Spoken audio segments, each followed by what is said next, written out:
बिहार चिकित्सा एवं जन स्वास्थ्य कर्मचारी संघ के तरफ से आज चिकित्सा जन स्वास्थ्य कर्मचारी संघ के फेसबुक से कोरोना में स्कीम वर्कर्स की समस्या और समाधान विषय पर इस होने वाले लाइव में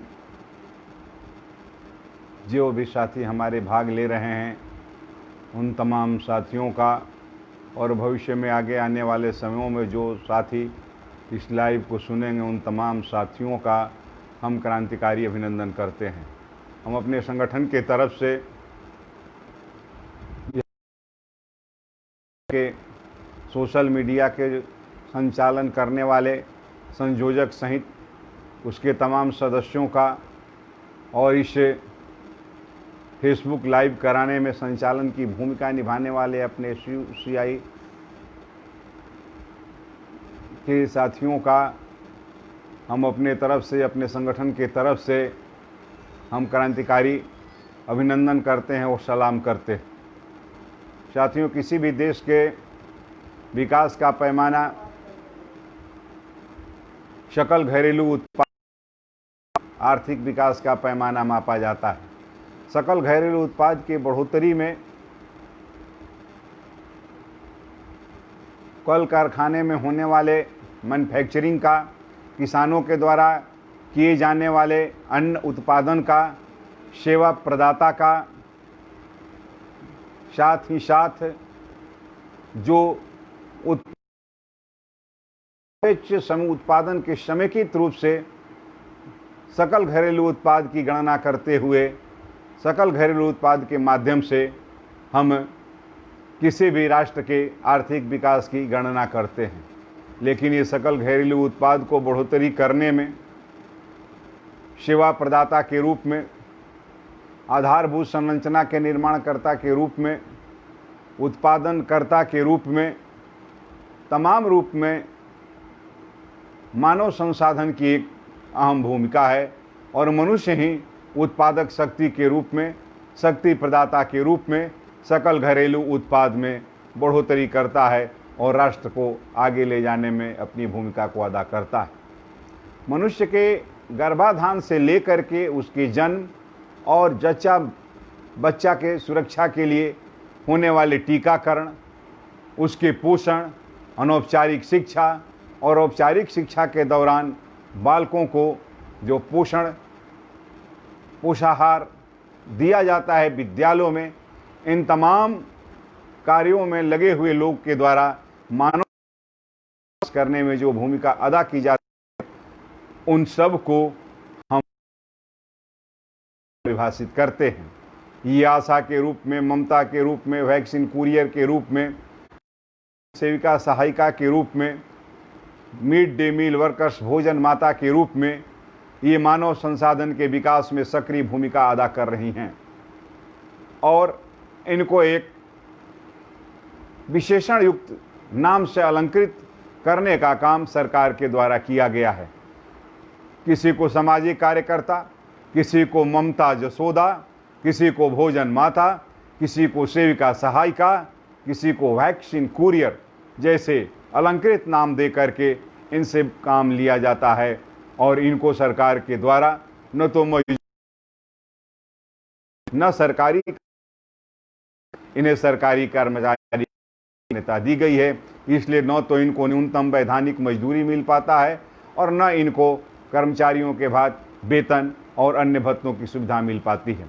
अब हम आते हैं मनुष्य के गर्भाधान होने के साथ ही जो उसकी सेवा में लग जाता है उसका नाम आशा है, जिसका पूरा मान्यता प्राप्त सामाजिक स्वास्थ्य कार्यकर्ता हिंदी में जिसको और अंग्रेजी में एक्रीक्रेटेड सोशल हेल्थ एक्टिविस्ट के नाम से जाना जाता है।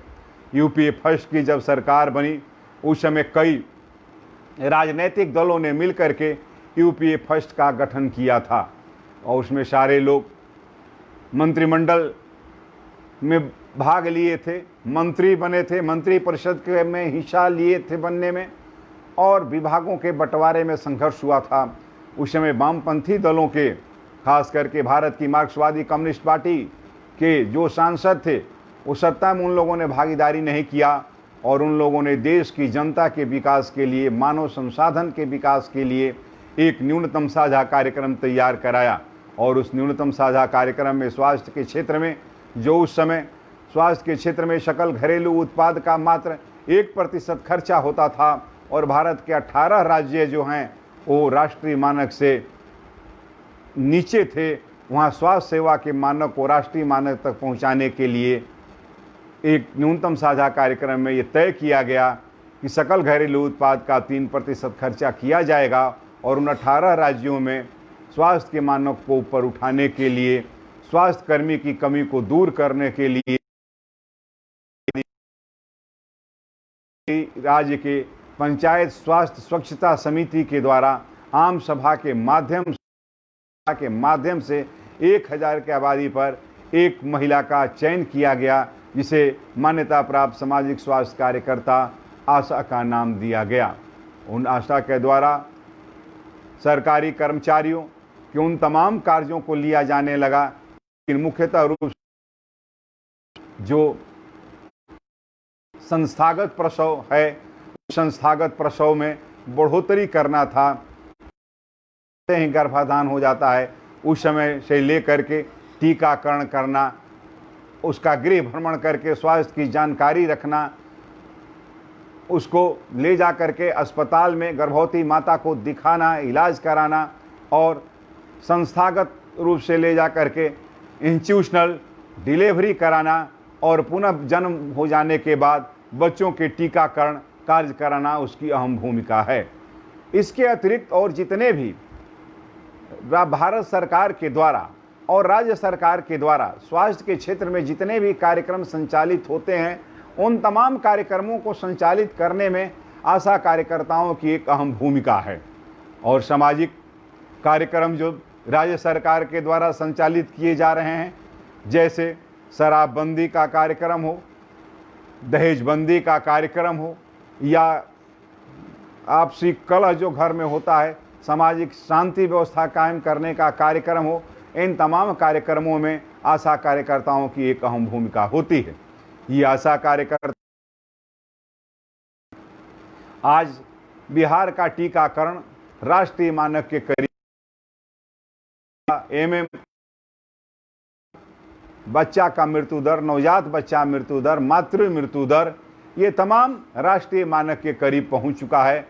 और में जहां पहले महीने में 34-35 मरीज आते थे, वहां अस्पतालों में इतनी भीड़ इकट्ठा हुई कि उस भीड़ को नियंत्रित करने के लिए राज्य सरकार को आउटसोर्सिंग के माध्यम से हर जगह सुरक्षा की व्यवस्था करनी पड़ी और कई अस्पतालों में तो पुलिस बल और होमगार्ड के जवानों को भी लगाना पड़ा। लेकिन इसका नामकरण तो बहुत अच्छा है। इन आशा को सरकार के द्वारा न तो सामाजिक कार्यकर्ता तो कहा जाता है, लेकिन जैसे अन्य सामाजिक कार्यकर्ता हैं जो त्रिस्तरीय पंचायत से लेकर के और भारत के सर्वोच्च सदन तक राज्यसभा के सदस्य हैं, लोकसभा के सदस्य हैं, विधानसभा के सदस्य हैं, विधान परिषद के सदस्य हैं, मंत्री, राज्यों के मंत्री परिषद के, भारत सरकार के मंत्री के रूप में काम करते हैं, वो सभी लोग वेतन और अन्य सुविधा सामाजिक कार्यकर्ता होने के बावजूद लेते हैं। लेकिन आशा कार्यकर्ता को सामाजिक कार्यकर्ता होने के बावजूद इसको न तो न्यूनतम वैधानिक मजदूरी का भुगतान किया जाता है, न इसको सरकारी कर्मचारी मान करके कर्मचारी का दर्जा दे करके न इसके वेतन का इसका भुगतान किया जाता है। वर्ष 2005 में जब आशा कार्यकर्ता विभाग में आई तो सबसे पहले बिहार चिकित्सा जन स्वास्थ्य कर्मचारी संघ ने इसको औरंगाबाद के जमहोर में इसका प्रथम स्थापना सम्मेलन किया और वर्ष 2007 में बिहार चिकित्सा जन स्वास्थ्य 29 और 30 नवंबर 2 दिनों का पटना में प्रदर्शन आयोजित किया। इसे पटना 6 को कार्यक्रम का नाम दिया गया था। 29 नवंबर को करीब 20,000 आशा कार्यकर्ता और 10,000 स्वास्थ्य कर्मी एक विशाल प्रदर्शन करके, उस समय आर बल्लभ चौराहा पर प्रदर्शन जाता था, आर बल्लभ चौराहों पर मीटिंग किए, आम सभा किए और आम सभा करने के बाद उस ठिठुरती ठंड की रात में नवंबर के महीने में, अगहन के महीने में वे लोग जाड़ा में 12 बजे तक ठिठुरते रहे। सरकार की तरफ से कोई भी पहल नहीं की गई, न वार्ता के लिए बुलाया गया विभाग के द्वारा, न कोई मजिस्ट्रेट आकर के मांग पत्र लेने के लिए हम लोगों से संपर्क किया। बाध्य होकर के रात में, जो उस समय स्मृति पार्क चल रहा है, पहले यह वहीं पर वहाँ पर था, चला गया है, पहले सेंट्रल जेल वहीं था, वो सेंट्रल जेल टूट गया था और मैदान था। उस मैदान में रात गुजारने के बाद 30 नवंबर को जब सभी आशा कार्यकर्ताओं के साथ बिहार चिकित्सा जन स्वास्थ्य कर्मचारी संघ पुनः अपने प्रदर्शन की शक्ल में आगे बढ़ने का प्रयास किया, उस समय डाक बंगले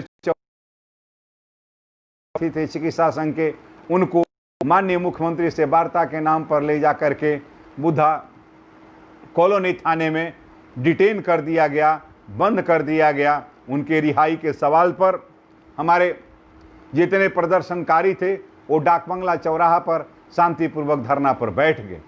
नियमानुसार किसी पर का तोप छोड़ने के पहले मजिस्ट्रेट को एक बार चेतावनी माइक से देना पड़ता है कि आप इस जगह को खाली कर दें, अन्यथा आपके ऊपर कानूनी कार्रवाई की जाएगी। लेकिन ऐसा किए बगैर एकाएक वहां पर बिहार पुलिस के द्वारा सरकार के इशारे पर पुलिसिया दमन किया गया और 15 टैंकर पानी उस ठंडक में महिलाओं को ऊपर फेंका गया, उनके बाल को पकड़कर खींचा गया और पुलिस के द्वारा डंडों से पिटाई की गई। 2.5-3 घंटे तक एक युद्ध का दृश्य बना रहा। जिस तरह से द्रौपदी को दुशासन बाल पकड़कर खींच करके ले जा करके दुर्योधन की सभा में वहां पर चीरहरण करने का प्रयास किया था, ठीक उसी प्रकार से बिहार की सरकार के द्वारा आशा कार्यकर्ताओं के चीरहरण करने का प्रयास किया गया और लगातार वहां पर 3 घंटा तक आशा कार्यकर्ता बहादुरी से लड़ी। उस समय के अखबारों ने लिखा, खूब लड़ी मर्दानी वह तो पुरानी थी, और उसका लाइव हुआ, उस संघर्ष का लाइव हुआ और देश विदेश में चारों तरफ इस संघर्ष की गूंज गई। झूठे मुकदमे करके, जाली मुकदमे के संघ के करीब 30-35 व्यक्तियों को बेऊर जेल में बंद कर दिया गया और वे लोग जेल में करीब 24-25 दिन जेल में बंद रहे। बिहार के स्वास्थ्य कर्मियों ने महीनों दिन से ज़्यादा अनिश्चित हड़ताल चलाया, संघर्ष चलाया।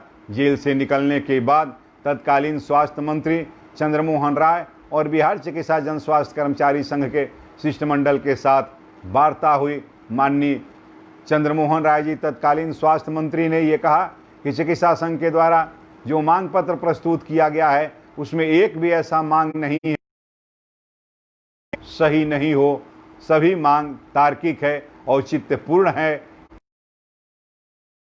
उन मांगों को जिस तरह से ब्रह्मांड की उत्पत्ति के संबंध में, सृष्टि की उत्पत्ति के संबंध में बिग बैंग थ्योरी है कि एक महाविस्फोट हुआ और उस महाविस्फोट से ये सृष्टि, ब्रह्मांड, पृथ्वी सबका सृजन हुआ, उसी तरीके से बिहार चिकित्सा जन स्वास्थ्य कर्मचारी संघ के बैनर के तले जो एक महाविस्फोट आंदोलन का हुआ, उसका नतीजा यह निकला कि पूरे भारतवर्ष के 18 राज्यों में आशा संगठित हो गई और राष्ट्रीय स्तर पर आशा कोऑर्डिनेशन कमेटी का गठन हुआ और उसकी संयोजिका के रूप में नूरुल्ला रंजना अभी भी कार्य कर रही हैं और संगठन का संचालन कर रही हैं।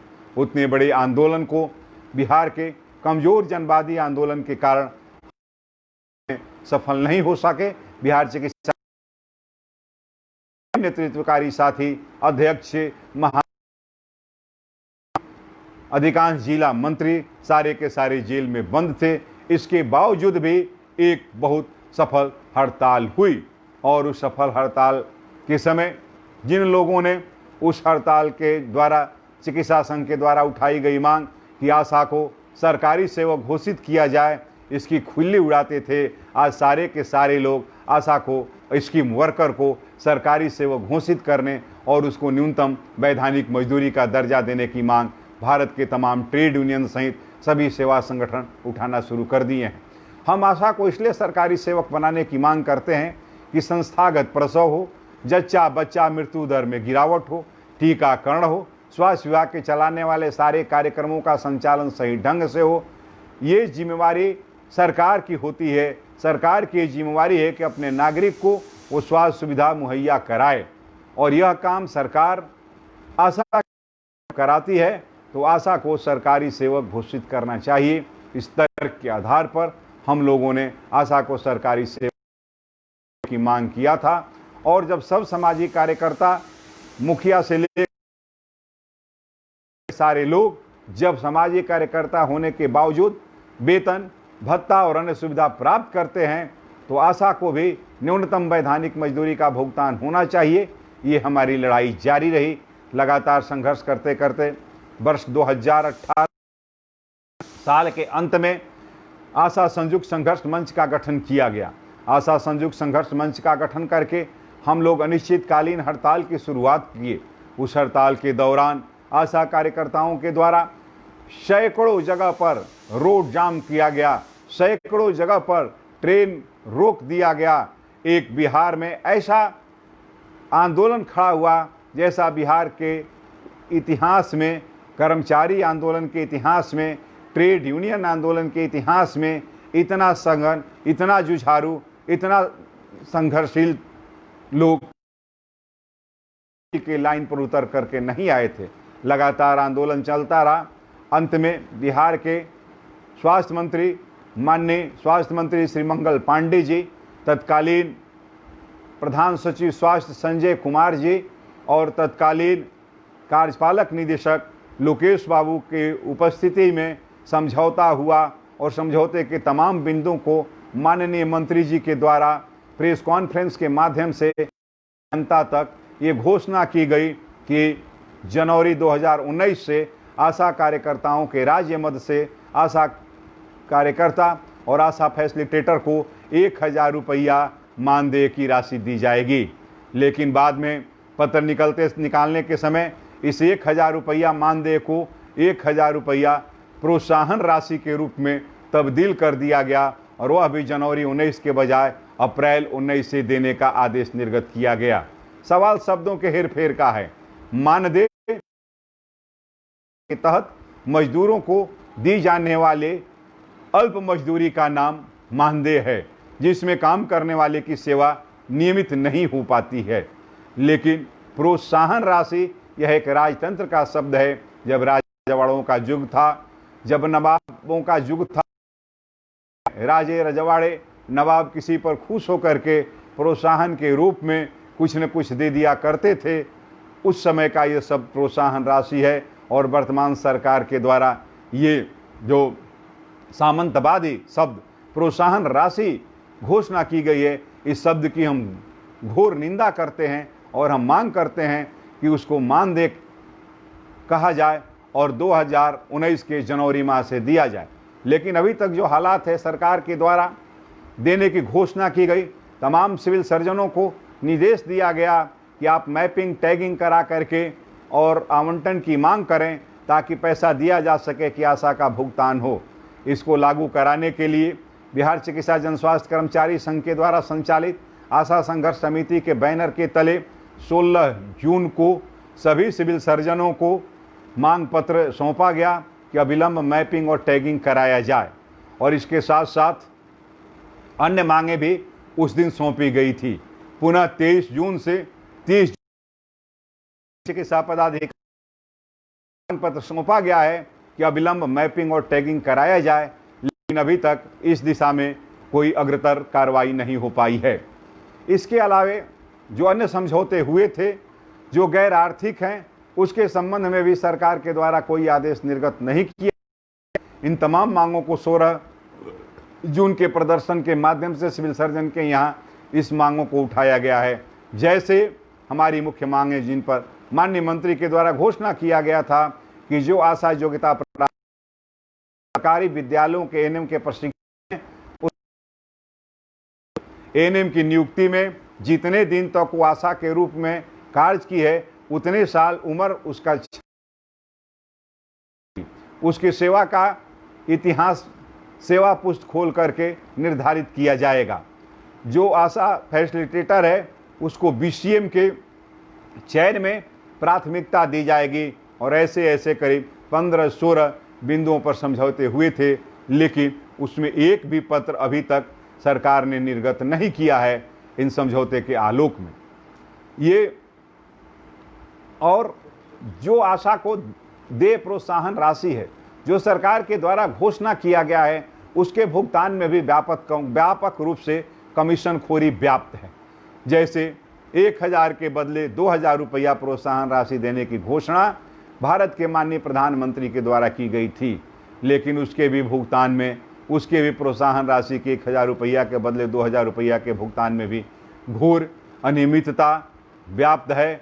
और इसके भुगतान करने में, अन्य प्रोत्साहन राशि के भुगतान करने में, चाहे आशा दिवस का प्रोत्साहन राशि हो, चाहे हाउस विजिट का प्रोत्साहन राशि हो, या फलेरिया के दवा खिलाने का हो, कुष्ठ का दवा खिलाने का हो, मोतियाबिंद का ऑपरेशन कराने का हो, टीकाकरण कराने का हो, ये सभी में आशा कार्यकर्ताओं के प्रोत्साहन राशि के भुगतान में निचले स्तर पर घोर भ्रष्टाचार है, जिसके संबंध में हम इस भ्रष्टाचार को समाप्त कर और उनके बकाये प्रोत्साहन राशि का भुगतान कराने के लिए एक स्पेशल ड्राइव चला करके, एक अभियान चलाकर, कैंपेन चला करके हम उसकी भुगतान की मांग लगातार करते आ रहे हैं, लेकिन अभी तक कोई इस दिशा में कार्रवाई नहीं हो पाई है। यहाँ तक कि किसी भी आशा को चयन पत्र भी उपलब्ध नहीं कराया गया है और न आशा फैसिलिटेटर को चयन पत्र, नियुक्ति पत्र भी उपलब्ध नहीं कराया गया है। ये बिहार की आशा की स्थिति है। बिहार के बाहर अन्य राज्यों में अन्य राज्य अपने तरफ से, चाहे वो बिहार से पर कैपिटा कम इनकम वाला राज्य उड़ीसा हो, या पश्चिम बंगाल हो, आंध्रा हो, कर्नाटका हो, राजस्थान हो, छत्तीसगढ़ हो, सभी राज्यों ने, आंध्रा हो, अपने अपने तरफ से मानदेय राशि आशा को दिया है। एक बिहार ही ऐसा राज्य है जो अपने खजाने से फूटी कौड़ी भी नहीं देता है और 1000 रुपया जो प्रोत्साहन राशि मानदेय के बजाय देने का घोषणा किया है, वो अप्रैल 19 से अप्रैल 20 भी बीत गया। ये जुलाई का महीना चल रहा है, लेकिन अभी तक किसी भी आशा के खाता में फूटी कौड़ी नहीं गई है। पहले आशाओं के प्रोत्साहन राशि के भुगतान में नगद भुगतान होता था, जिसमें कटौती कर ली जाती थी। अब उसका भुगतान खाता से हो रहा है। खाता में एक साथ ही राशि भेज दी जाती है, जिससे किस किस्म की प्रोत्साहन राशि कितना है उसका मदवार विवरण उसको उपलब्ध नहीं कराया जाता है, जिससे आशा समझ नहीं पाती है कि 1000 के बदले 2000 की राशि, इसमें कितनी है प्रोत्साहन राशि, इसमें आशा दिवस के लिए कितनी राशि है, इसमें टीकाकरण के लिए कितनी राशि है। उसके कई किस्म के जो प्रोत्साहन राशि हैं, उस किस किस्म के प्रोत्साहन राशि हैं, उसकी जानकारी उसको नहीं मिल पाती है। इसलिए हम लोग लगातार ये मांग करते रहें कि उनको मदवार जो है राशि जो खाते में भेजा जाए, वो मदवार उपलब्ध कराया जाए। आशा शेड के संबंध में ये निर्देश जारी हुआ कि आशा को उठने बैठने, कपड़ा बदलने के लिए आशा शेड का निर्माण प्रत्येक संस्थानों में कराया जाएगा। उसके लिए राशि भी, उस राशि का भी घोटाला कर लिया गया और आशा शेड जैसा आशा शेड कहीं, ये आशा के हालात हैं। इन हालातों को लेकर के हमारा संघर्ष जारी है और हमारी मुख्य मांग यह है कि आशा को सरकारी सेवा घोषित किया जाए और उसको सरकारी कर्मचारी का दर्जा देते हुए वेतन और अन्य भत्तों का भुगतान किया जाए। इसके लिए 1000 की आबादी पर एक स्वास्थ्य सहेली का पद सृजित किया जाना चाहिए, ताकि उन आशा को उस पद के विपरीत उनका समायोजन किया जा सके। साथ ही साथ जो हड़ताल के दौरान हमारे समझौते हुए हैं, उन तमाम समझौते को हम अविलंब लागू करने की मांग करते हैं। दूसरा, इसके बाद जो स्कीम वर्कर्स आता है, वह स्कीम वर्कर्स बच्चा पैदा होने के बाद जो काम एएनएम करती थी, वह काम आज सरकारी अस्पतालों में ममता कर। ममता के बारे में कुछ पहले हम आपको ये बताना, भारतवर्ष में 1977 में पहली बार सरकार बनी, गैर कांग्रेसी, जिस समय स्वास्थ्य मंत्री के रूप में लोक बंधु राजनारायण जी स्वास्थ्य मंत्री हुए थे।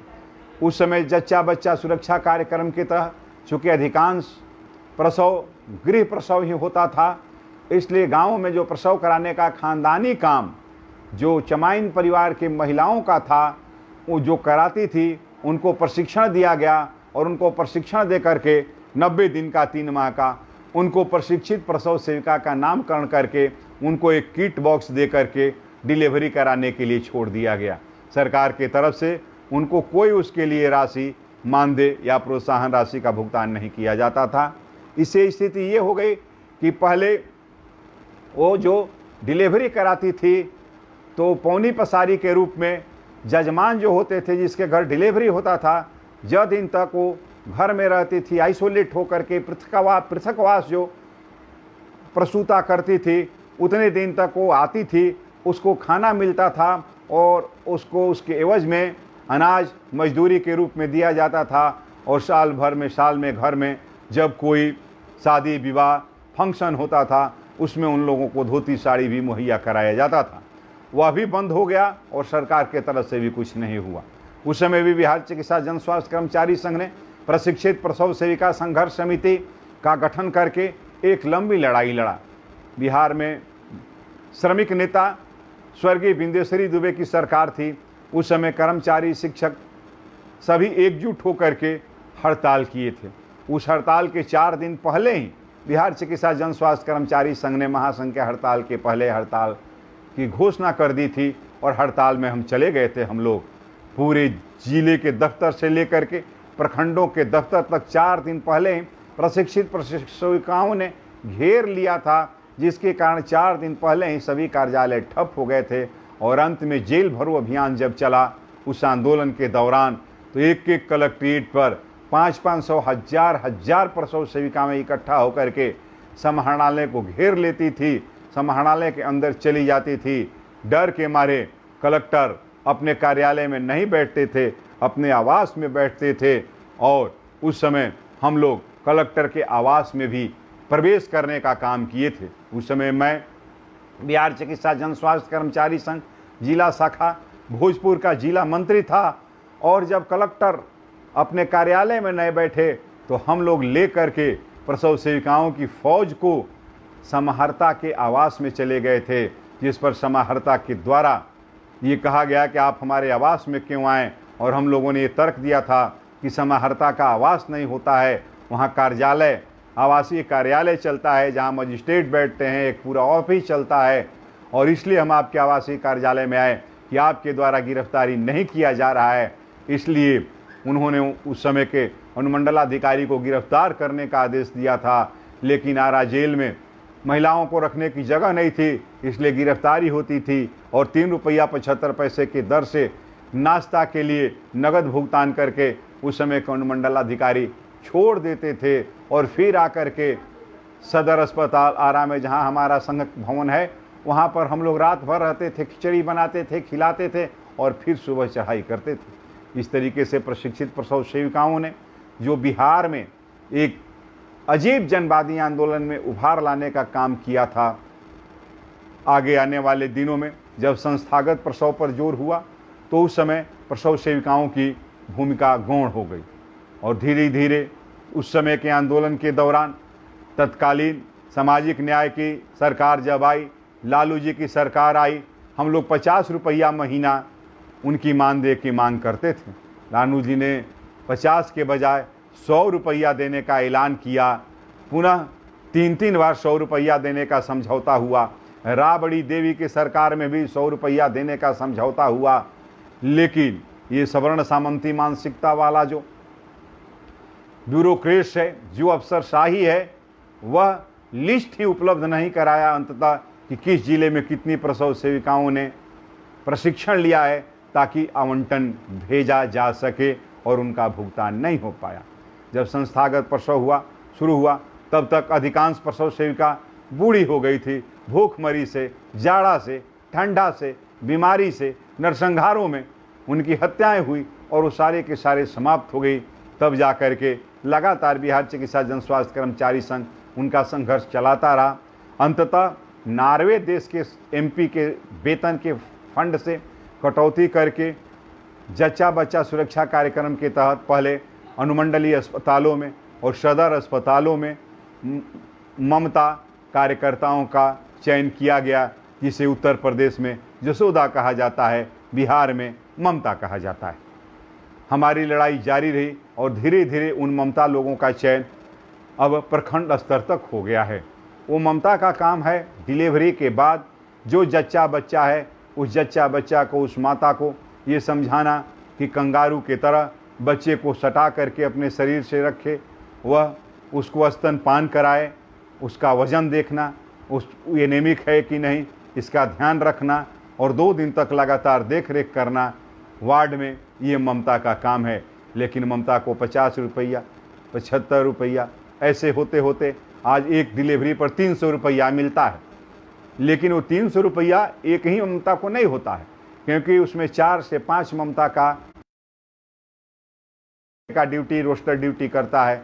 तो 300 रुपया यदि मिलता है तो यदि 5 ममता है तो एक ममता को 60 रुपया एक डिलीवरी पर, 6 है तो 50 रुपया होता है। यह एक अल्प राशि मिलती है।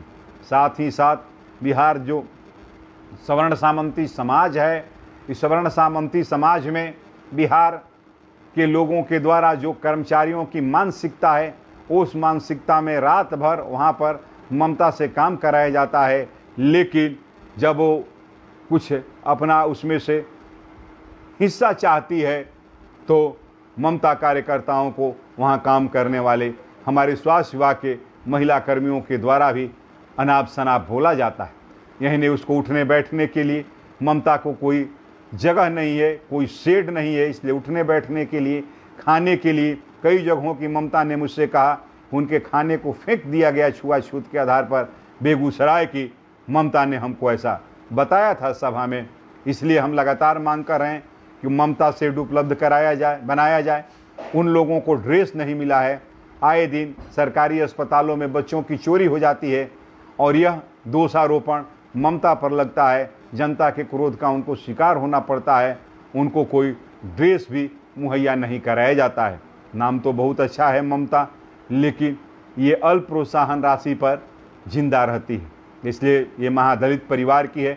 हम बिहार चिकित्सा जन स्वास्थ्य कर्मचारी संघ से मांग करते हैं कि ममता सहित जो पहले की प्रशिक्षित प्रसव सेविकाएं हैं, वो भी महादलित चमाइन परिवार के थे।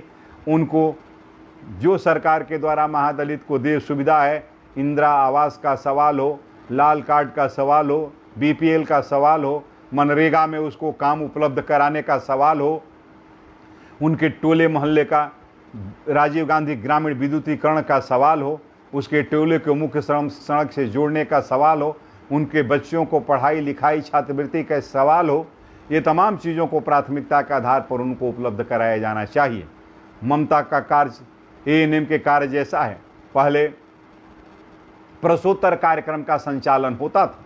उस प्रसवोत्तर कार्यक्रम में टीकाकरण वगैरह के कार्यक्रम होते थे, प्रसव के बाद देखरेख होते थे। और एएनएम के जी में 2 काम था, प्रसव के पूर्व और प्रसव के बाद। तो प्रसव के बाद का काम एएनएम का ममता कर रही है और प्रसव के पूर्व का जो काम है वह आशा के द्वारा संचालित किया जा रहा है। इसलिए आशा और ममता, इन दोनों को सरकारी सेवक घोषित किया जाए या इनको मजदूर का दर्जा देकर के न्यूनतम वैधानिक मजदूरी दिया जाए। इसकी लड़ाई हम लड़ रहे हैं। तीसरा, जो हमारे विभाग में, स्वास्थ्य विभाग में स्कीम वर्कर्स है, उसका नाम है वैक्सीन कुरियर। ये सबसे दमित, उपेक्षित, उत्पीड़ित समुदाय है। ये लोगों को 8 बजे सुबह आकर के बक्सा लेकर के, कुरियर वैक्सीन का बक्सा लेकर के टीकाकरण के केंद्रों पर जाता है। बीच में टीका खत्म हो जाता है, फिर आकर के मुख्यालय से लेकर के जाता है, फिर पहुंचाता है। शाम को फिर वह आता है, रिपोर्ट लेकर के आता है। उसको हफ्ता में 2 दिन काम मिलता है। 1 बक्सा या 2 बक्सा उसको ले जाने की छूट है। 1 बक्सा पर आज के डेट में 90 रुपया, यानी 2 दिन में 180 रुपया उसको मिलेगा। और यदि 180 रुपया है तो 360 रुपया, यानी 180 एक महीने में उसको 4 हफ्ता होगा, यानी 720 रुपया या 1440 रुपया मिलेगा। और इसी के सहारे 1 दशक से वह काम करके न तो पलायन करके पंजाब, कर्नाटका, बंगलुरु, बॉम्बे काम करने कहीं जा रहा है, न वह छोटे मोटे दुकान खोल करके खेतीहर मजदूर के रूप में मजदूरी करके या अन्य कोई काम करके भी अपना पेट नहीं पाल रहा है, केवल वह कुरियर के काम में लगा हुआ है और उसको मात्र 90 रुपया मिल रहा है। बिहार चिकित्सा जन स्वास्थ्य कर्मचारी संघ के नेतृत्व में वैक्सीन कुरियर संघर्ष समिति के लोगों ने हड़ताल किया था। तत्कालीन कार्यपालक निदेशक लोकेश बाबू के आश्वासन पर हड़ताल समाप्त की गई थी। हम स्पष्ट मांग करते हैं कि स्वास्थ्य विभाग में जितने कार्यक्रम चलाए जा रहे हैं उन कार्यक्रमों में वैक्सीन कुरियर की सहभागिता की जाए, उनको काम उपलब्ध कराया जाए, 365 दिन से काम लिया जाए। स्वास्थ्य उपकेंद्र जो 5000 की आबादी पर एक खुले हैं, उन स्वास्थ्य उपकेंद्रों पर केवल टीकाकरण का मात्र काम हो रहा है। संस्थागत प्रसव को प्रमोट करने के लिए काम हो रहा है, जबकि पहले उन स्वास्थ्य उपकेंद्रों पर चिकित्सक जाते थे, एक बुनियादी स्वास्थ्य कार्यकर्ता, एक एएनएम, एक चतुर्थ वर्गीय कर्मचारी काम करता था, वहाँ प्राथमिक उपचार होता था। आज हालात यह है कि गांव की जनता को सर्दी खांसी बुखार के लिए 10-10 किलोमीटर चल करके प्राथमिक स्वास्थ्य केंद्रों पर आना पड़ता है, जिससे उसका दिन भर का मजदूरी ख़त्म हो जाता है, दिन भर का मजदूरी भी नहीं मिल पाता है और परिवहन का खर्चा करना पड़ता है। इसलिए यदि स्वास्थ्य उपकेंद्रों पर ही फार्मासिस्ट और ड्रेसर का पद स्वीकृत कर दिया जाए और चतुर्थ वर्ग के पद पर कुरियर को रख लिया जाए तो वहाँ पर उपकेंद्रों का संचालन होने लगेगा और 30,000 की आबादी पर जो अतिरिक्त प्राथमिक स्वास्थ्य केंद्र खुलेंगे वहाँ के चिकित्सक, यानी एक अतिरिक्त प्राथमिक स्वास्थ्य केंद्र के अंतर्गत 6 उपकेंद्रों को जोड़ दिया जाए, 5-6 का 30, और उस पर एक अतिरिक्त प्राथमिक स्वास्थ्य केंद्र पर महिला स्वास्थ्य परिदर्शिका का पद सृजित कर दिया जाए तो ग्रामीण स्वास्थ्य व्यवस्था में एक अभूतपूर्व सुधार होगा और ये कुरियर साथियों को कार्य भी उपलब्ध हो जाएगा।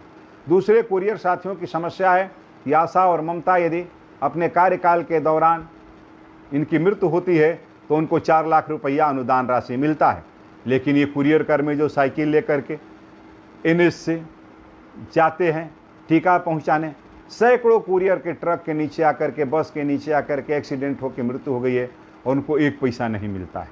जिसके मर जाने के बाद इनका परिवार दाने दाने को मोहताज हो जाता है।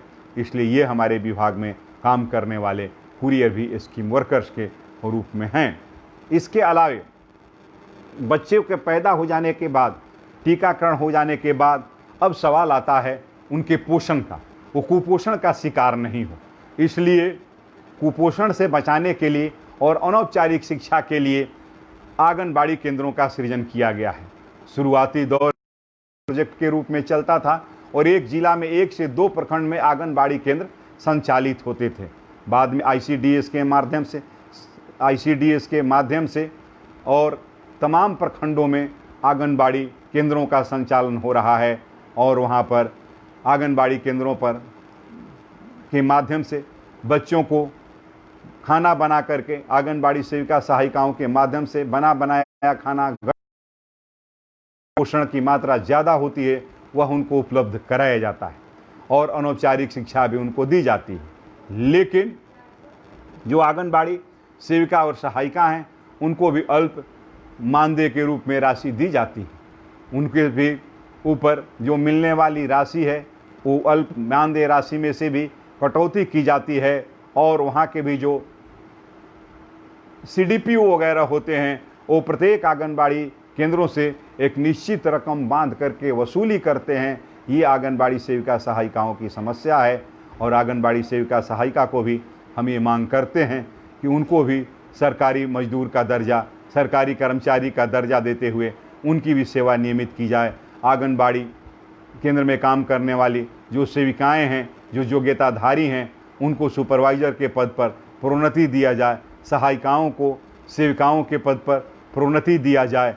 लेकिन सरकार इसको बना बनाया फूड पॉकेट सप्लाई करने के चक्कर में है और इसको निजी क्षेत्रों में सौंप देना चाहती है, जबकि ये वैज्ञानिक खोज है कि पोषण के दृष्टिकोण से जो रेडीमेड फूड आएगा उसमें पोषण की मात्रा कम होगी, उससे पका पकाया जो गर्म खाना बच्चों को दिया जाएगा उसमें पोषण की मात्रा ज़्यादा होगी। ये आंगनबाड़ी सेविकाओं और सहायिकाओं के जो स्कीम वर्कर के रूप में चिन्हित हैं, इनके संबंध में हमारा यह दृष्टिकोण है, हमारी यह मांग है। अब जो बच्चे नए सिरे से शुरू हुआ है, जो बच्चे मध्य विद्यालयों में पढ़ने के लिए जाते हैं, उनको दोपहर का भोजन पोषाहार के रूप में दिया जाता है। उन भोजन को उपलब्ध कराने के लिए प्रत्येक विद्यालयों में मिड डे मील वर्कर, भोजन माता के जैसे अलंकृत नाम से महिलाओं की नियुक्ति की गई है, नियोजन किया गया है, नियुक्ति की गई है। इनको काम ये 12 महीना करती है और इनको प्रोत्साहन राशि और मानदेय 10 महीना का मिलता है। इनको 1000 रुपया के हिसाब से 10 माह में 10,000 रुपया मिलता है। एक तरफ अल्प प्रोत्साहन राशि की बात भी आ रही है, दूसरी तरफ कई विद्यालयों में जो अनुसूचित जाति अनुसूचित जनजाति की महिलाएं हैं, भोजन माता के रूप में उनको उनसे बनाए हुए भोजन को खाने से कई लोगों ने छुआछूत के आधार पर इनकार कर दिया। ऐसी भी रिपोर्ट अखबारों में आई है।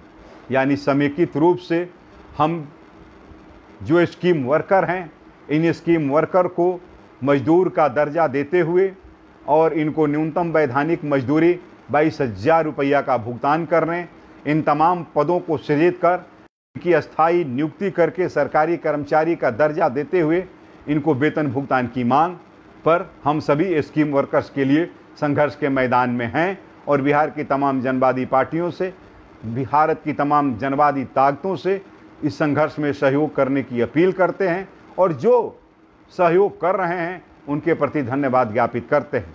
अभी जो पूरे भारतवर्ष में कोविड-19 फैला, इसके दौरान जो समस्याएं इनके सामने आई, खास करके जो आशा फ्रंटल वर्कर के रूप में घर घर जाकर के जिसने सर्वे किया कि कौन कोविड-19 से प्रभावित है, कौन कोविड-19 से प्रभावित नहीं है, उनको न मास्क मिला, न सैनिटाइजर मिला, न साबुन मिला, न कोई सुरक्षा किट मिला और वो जान को खतरे पर खेलकर घर घर जा कर के इसको सैनिटाइज करने का काम, घर घर जा कर के कोविड-19 महामारी से संक्रमित रोगी हैं उनको खोजने का काम इन लोगों ने किया।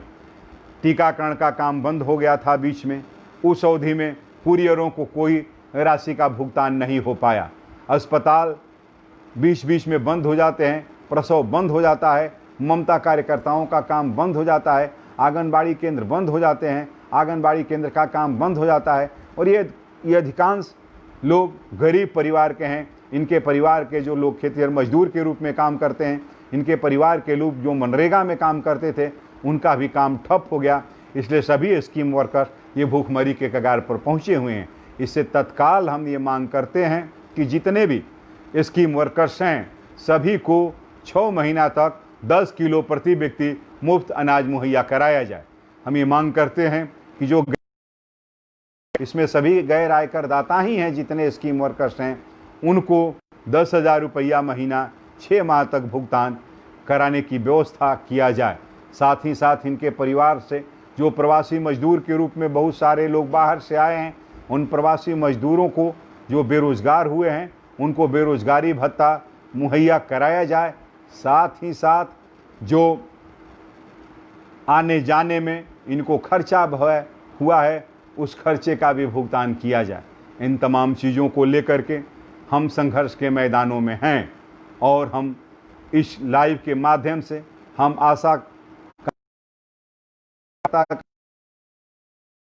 जन स्वास्थ्य कर्मचारी संघ के महामंत्री होने के रूप में जो हमारी संघर्ष समितियां हमारे द्वारा संचालित होती है, बिहार चिकित्सा जन स्वास्थ्य कर्मचारी संघ के द्वारा संचालित आशा संघर्ष समिति, बिहार चिकित्सा जन स्वास्थ्य कर्मचारी संघ के द्वारा संचालित प्रशिक्षित प्रसव सेविका ममता संघर्ष समिति, बिहार चिकित्सा जन स्वास्थ्य कर्मचारी संघ के द्वारा संचालित वैक्सीन कुरियर संघर्ष समिति,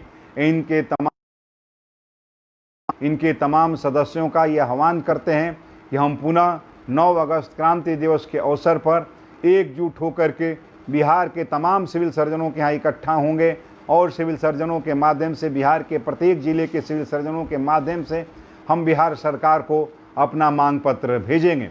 क्योंकि अभी राज्य स्तर पर जो हालात है, ट्रेन का चलना 12 अगस्त तक बंद है, इसलिए हम पटना इकट्ठा नहीं हो सकते हैं।